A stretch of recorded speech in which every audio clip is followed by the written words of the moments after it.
बताना है, जब शादी करके उनके पति अपने पत्नी को घर पे लाते हैं, जब फरमाइश करते हैं कि देखो अब खाना बनाना है, तुमको ये करना है वो करना है, और नए जनरेशन की लड़की है तो अपने पति से जानते हैं क्या कहती है?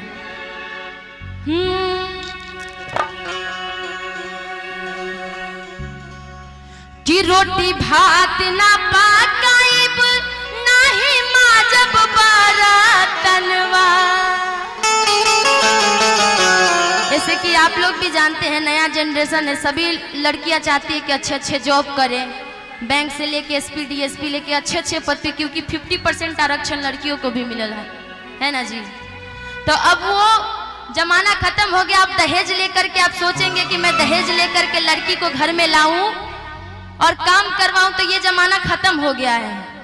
जैसा आप पत्नी के साथ व्यवहार करेंगे वैसा वो भी करेंगे, और जब वो दहेज लेकर के लाती हैं लड़की को घर में, तो उनकी लड़की भी वैसे ही बोलती है पति से, क्या कि रोटी भात ना पाकाइब नाही माजब बारतनवा।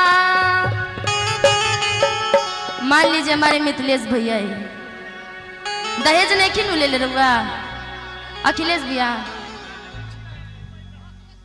वहां करे गए। अच्छा बाकी भाभी कोई फरमाइश नहीं की, वरना पता चलता ना जी। अच्छा वहां पे है भाभी, सुनिएगा, यदि कभी बोलेंगे ना दहेज दी होंगी तो याद रखिएगा क्या क्या करवाना है।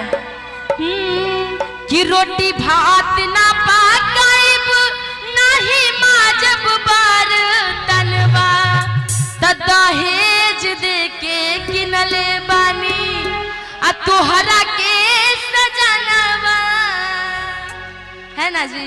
जब दहेज लेकर आ गए तो घर में मैं काम क्यों करूंगी भाई? 50% का आरक्षण हमारा घर में भी है, आधा दहेज का है भाई, आधा दहेज लेकर के मैं भी आई हूँ, तो काम तो करना है नहीं। और आइए इसी को कहना है क्या, कि रोटी भात ना पकाइब नाही माजब बारतनवा, रोटी भात ना पकाइब नाही माजब बारतनवा, रोटी भात ना पकाइब नाही माजब बारतनवा। दहेज देके कितले बार तोहरा के सजनवा, दहेज देके कितले बार तोहरा के सजनवा, दहेज देके कितले बार।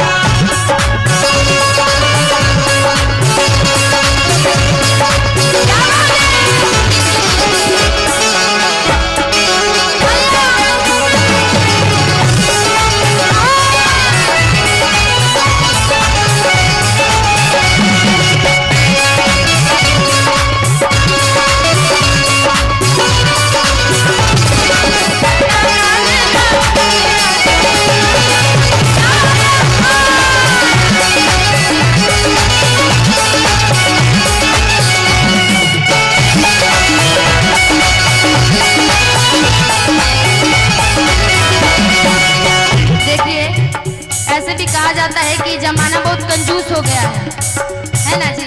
भले जो ज्यादा पैसा कमाता है उसी के पास ज्यादा कंजूसी होती है। कुछ लोग हैं यहाँ पे शांत स्वभाव से बैठे हुए हैं, जरा कम करेंगे, धीरे करेंगे, धीरे करिए, धीरे करिए। यहाँ पे कुछ लोग हैं कि ताली बजाने में भी कंजूसी कर रहे हैं, और कुछ लोग हैं जो पैसे दे रहे हैं, उनका दिल बताइए कितना बड़का दरिया है ना। क्योंकि जो ताली नहीं बजा रहे हैं वो तो चुपचाप साल स्वेटर ओढ़ करके चुपचाप बैठे हुए हैं। पर ये गलत बात बानू जी, जब आप पैसे नहीं दे सकते तो तालियां बजा के कलाकारों की मनोबल तो बढ़ा सकते हैं ना। और ज्यादा कंजूसी हमारे टेप कंपनी वाले भी कर रहे हैं, ऐसा मत कीजिए। कंपनी और आगे बढ़ाना है ना तो थोड़ी बढ़ानी चाहिए। एक बार जोरदार तालियां इनके लिए।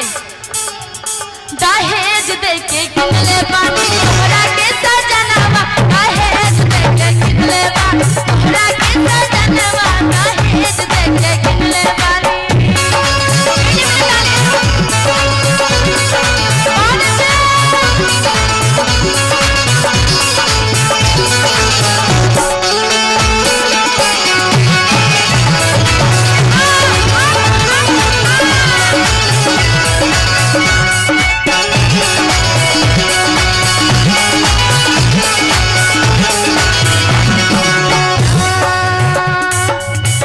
भर के सिकरी मिलल औंठी कन्यादान में,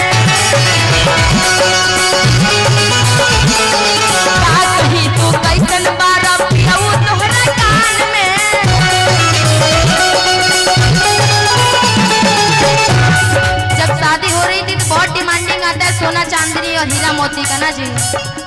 वो कहती है क्या, दिन भर के सिकरी मिलल अभी कन्यादान में, का कही तू कैसन बार पियऊ तोहरा कान में, घरे घरे घूमी घूमी गायबी है गनवा।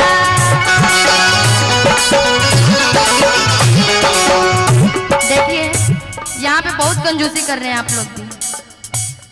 देखिए ऐसे तो पहली बात है कि ठंडी का समय है, जब जब ताली बजाइएगा आप लोगों को तो गर्मी लगेगी ना, तो ताली तो बजानी चाहिए इधर से। माताएं बहन आप लोग मुस्कुरा बहुत ज्यादा रही हैं, तो थोड़ी सी ताली भी बजा लीजिए। आपके सपोर्ट में मैं गाना गा रही हूँ ना। घरे घरे घूमी घूमी गायबी है गनवा, घरे घरे घूमी घूमी गायबी है गनवा।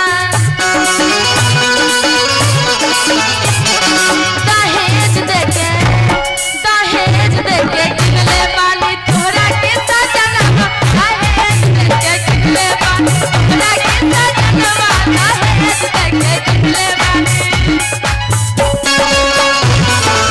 नीचे करेंगे। मैं चाहूंगी कि भाभी आप दोनों आदमी ऊपर आइएगा, क्योंकि नंबर 1 जोड़ी ऐसे भी आप लोगों की लग रही है ना जी। मैं चाहूंगी